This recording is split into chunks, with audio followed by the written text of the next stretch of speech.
ओम नमो भगवते वासुदेवाय। साधकों, हम श्रीमद् भगवद गीता के 10वें अध्याय का श्रवण कर रहे हैं और श्लोक संख्या 7 तक हम सुन चुके हैं। आज हम श्लोक संख्या 8 का श्रवण करेंगे। तो देखिए 7 में क्या कहा था भगवान ने। कह रहे कि जो मेरे ऐश्वर्य और योग से पूर्ण आश्वस्त हैं, जो पूरी तरह से जानते हैं और मेरी अनन्य भक्ति में लगे रहते हैं, उन्हें किसी भी प्रकार का संदेह नहीं होता। लेकिन जो नहीं जानते हैं, मेरे ऐश्वर्य और मेरी माया को नहीं जानते हैं, वह उन्हें हर चीज़ में संदेह उत्पन्न होता है। लेकिन जो जान जाते हैं, वास्तविक स्वरूप को पहचान जाते हैं, उन्हें किसी प्रकार का संदेह नहीं होता।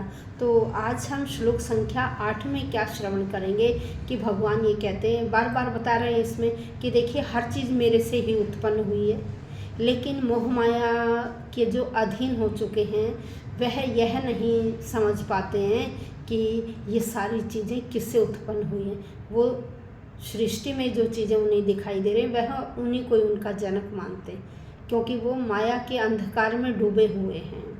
तो अब यहाँ श्री कृष्ण कह रहे कि देखिए संसार की हर वस्तु, जो प्रकृति हमें दिखाई दे रही है, वह भी भगवान ने ही उत्पन्न की है। उनकी उत्पत्ति का कारण भी भगवान ही हैं। कह रहे जो ये समझ जाते हैं कि मेरे से ही सब चीज़ें उत्पन्न हुई हैं, मैं ही इनका कारण हूँ, मैं ही इनको उत्पन्न करने वाला हूँ, और ऐसे विद्वान व्यक्ति यह समझकर मेरी भक्ति में लगे रहते हैं। ऐसा आज हम इस श्लोक संख्या 8 में श्रवण करेंगे। तो आइए श्लोक संख्या 8। अहम सर्वस्य प्रभवो मत्तः सर्वं प्रवर्तते इति मत्वा भजन्ते माम बुद्धा भाव समन्विता। अब देखिए यहाँ क्या कह रहे हैं भगवान कहते हैं अहम सर्वस्य प्रभव है। कह रहे मैं ही सबको उत्पन्न करने वाला हूँ, मैं ही सबका उत्पन्न करने वाला हूँ, उत्पत्ति का कारण हूँ। मत्तः सर्वं प्रवर्तते, मत्त मेरे से ही ये सारी चीज़ें उत्पन्न होती हैं, मेरे से ही यह सारी चीज़ें उत्पन्न होती हैं। बुद्धा बुद्धिमान व्यक्ति इति मत्वा ऐसा समझकर माम भजनते मेरी भक्ति भाव में लगे रहते, मेरी भक्ति करते, मेरी पूजा करते, मेरी उपासना करते। भाव समन्विता कि उनके मन में यह भाव आ जाता है पूरी तरह से कि सारी चीज़ें भगवान के द्वारा ही उत्पन्न हुई हैं, भगवान ही उनको उत्पन्न करने का कारण है। तो कह रहे मैं समस्त जो आध्यात्मिक और जो ये भौतिक जगत आपको दिखाई दे रहा है, जो ये दैवी जगत है जहाँ देवता रहते हैं वो, और हमारे वाला जिसमें हम लोग रहते हैं, ये भौतिक जगत है। कह रही ये दोनों ही मेरे कारण ही हैं, मैं ही इनको उत्पन्न करने वाला हूँ। मैंने ब्रह्मा शिव वगैरह को उत्पन्न किया है, क्योंकि भगवान कौन है? नारायण। भगवान कौन है? नारायण, जिन्होंने समय समय पर इस युग का उद्धार करने के लिए मनुष्य रूप में जन्म लिया। तो वो नारायण ही हैं, भगवान ही हैं, जिनसे ब्रह्मा उत्पन्न हुए, शिव उत्पन्न हुए और अन्य देवी देवताएं उत्पन्न हुए। उन सब की उत्पत्ति का कारण भी भगवान हैं। लेकिन हम अज्ञानी व्यक्ति इन देवी देवताओं को उस भगवान से अलग मानते। उस भगवान को तो हम मानते ही नहीं। हम तो शिव जी, शंकर जी, भगवान, देवी इस तरह से ऐसे मानते। लेकिन इन सब को पैदा करने वाले भी कौन है? भगवान हैं, वो नारायण हैं, उन्हें नारायण कहा जाता है। तो वही सृष्टि के आदि हैं, वही सृष्टि के आदि हैं। तो यहाँ श्री कृष्ण भगवान कहते हैं कि देखिए पहले मेरे से ब्रह्मा उत्पन्न हुए, फिर मैंने शिव को उत्पन्न किया, फिर वो सारी इस सृष्टि के उत्पत्ति के कारण बने, और इसीलिए वो क्या कहलाए? वे सर्व कारण कहलाए। वो क्या कहलाए? सर्व कारण। क्योंकि भगवान कृष्ण क्या इन सबको उत्पन्न करने वाले हैं, इसलिए भगवान क्या है? सर्व कारण, सभी के कारण है, सभी को उत्पन्न करने के कारण हैं। देखिए व्यक्ति क्या करता है, हम तो पदार्थ, क्रियाएं, इन सब को अलग अलग मानकर इन्हीं की मोह माया में फंसे रहते हैं, इन्हीं की मोह माया में फंसे रहते हैं। और कहीं हम अपने आप को भोक्ता मान लेते हैं, कहीं हम अपने आप को कर्ता मान लेते हैं, कहीं हम उसको करने वाले, कर्ता होता करने वाले, और कहीं उसका भोग करने वाले। हम इन्हीं दो चीज़ों में फंसे रहते हैं।